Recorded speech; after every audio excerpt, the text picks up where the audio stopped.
Hi, this is Bill Hitchcock again, and this video clip is going to demonstrate how we want to set up some headers and footers, so that way when we print out our data, it will look nice on the page and you'll have headers and footers on every single page that you might print out. It's always a good idea to include these. Not that everybody's going to print things out, but they might save things in a PDF format, and you want to have headers and footers to be able to see that. So let me get into my data set here. And this is something that we had worked with when we were doing some sorting and that.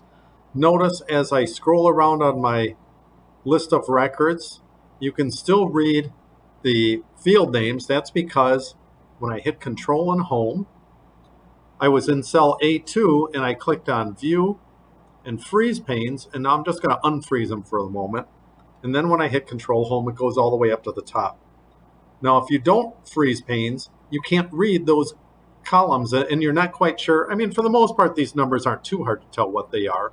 But off to the side here, I'm not quite sure what these numbers are over here and what they happen to represent. So I'll hit Control Home, go down to my first row because I want to lock everything in above that. Or if you had a really wide spreadsheet, you might want to lock certain columns in place. So you could do the same thing. If you know that you always want to see those 4 or 5 columns, you would put your cell pointer right here. But we don't have that wide of a spreadsheet. This will be fine. I'll click on cell A2, click View, Freeze Panes, and Freeze Panes. All right, next thing I want to do is take a look at how is this going to look like if I print this off. Now you can get to printing a couple different ways. Under the File command, there's Print. And if you give me just a minute, it gives you a print preview format, and I can scroll up and down on these pages and look around. There's the second page, here's the third page in a minute, or I can go down to the bottom here and scroll through my pages this way. And you can see it's kind of the last couple pages aren't too bad, but that second page, let's go back to it. This one's pretty useless, to say the least. I've just got gross cost, but I have no idea what these items are. So we've got to fix up some of that. Right? So let's go back. So that's just File and Print, and then looking at the preview. So if you want to adjust things, what we want to do is go to Page Layout. So when I go to Page Layout, I'm going to go to the Print Titles. And one of my first options is Rows to Repeat at the top. Now if I click there, I can repeat, kind of like what we did with freeze panes. I want to always repeat row 1 at the top. So if I've got a bunch of pages, it's going to repeat that on the top of every one. Now this, I don't have that many data records, so you won't really notice the effect of it, but trust me, it's a good idea. Set that. Second thing is there's the Header and Footer tab. If you go to the Header and Footer tab, I'm going to choose Custom Header. And in here, what I like to do is I like to put in a person's name.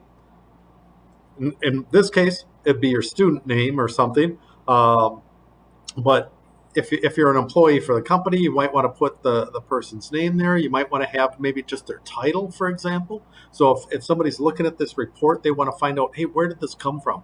Oh, it came from the accounting clerk, for example. In the center section, you might want to put your company name or some sort of organization name. I'm going to put the course, BAN 310. Data visualization, and I'll put the semester that I'm doing this in, fall 2020. Then I'm going to tab over to the right section. I want to have the date printed. And now don't type in an actual date. Instead, up at the top here, you want to use one of these tools that will return the current date. So if I choose my Insert Date tool, it tells you I'll have ampered date. That way I don't have to remember that syntax. It will always grab the system date. Hit OK. Let's go to Custom Footer. On the Custom Footer, I like to have the file name. Now there's 2 options for the file name. If you choose this one that's got the file folder, it gives you the full path name. So it's going to have your drive, it's going to have the folder name, it's going to have the file name and file type. It gets a little bit long. Sometimes it goes over the top of other things. Usually, as long as you just have the one that says Excel, it will give you just the file name and file type. you can always do a search on your file system to find this file. But it's a good way for, somebody gets this report 2 years from now, they're wondering, where did this thing come from? Where was it stored? They can search for the file name and find it. In the center section, I'm going to type in the word page.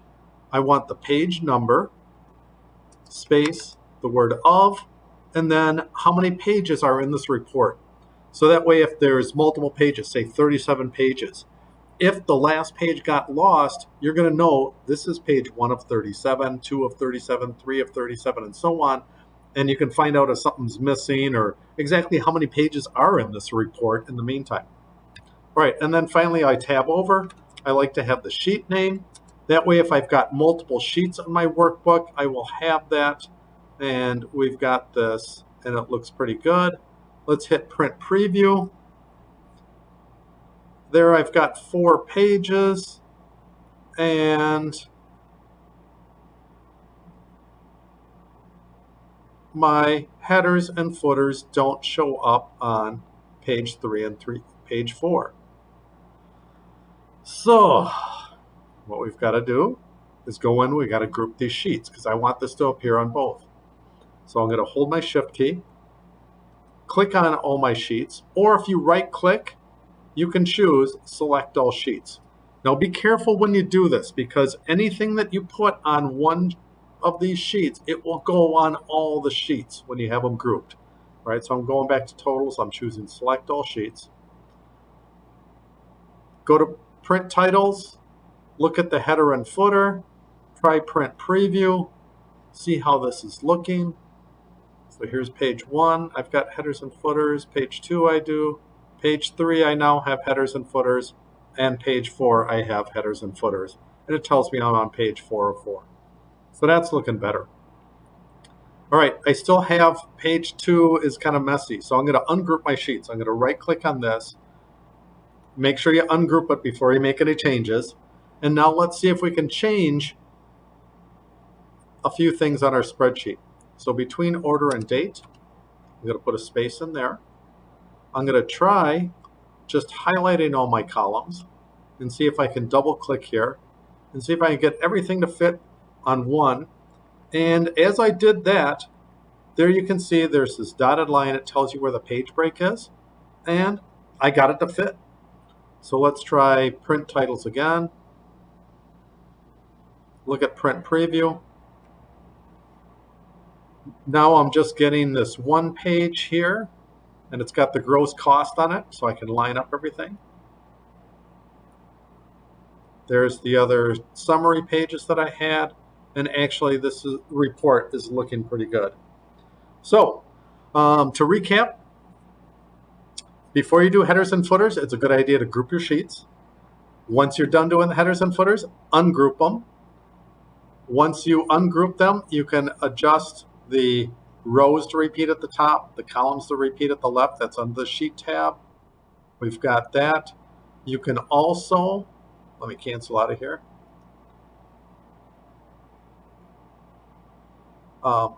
Do the view and freeze panes thing. So if you have to set that, you can do that as well. And, just for the most part, check to see if you can adjust margins, change the font sizes around, try to get everything to fit one page wide, and you should be pretty good. So good luck with printing, good luck with setting all this stuff up, and that'll wrap up this clip.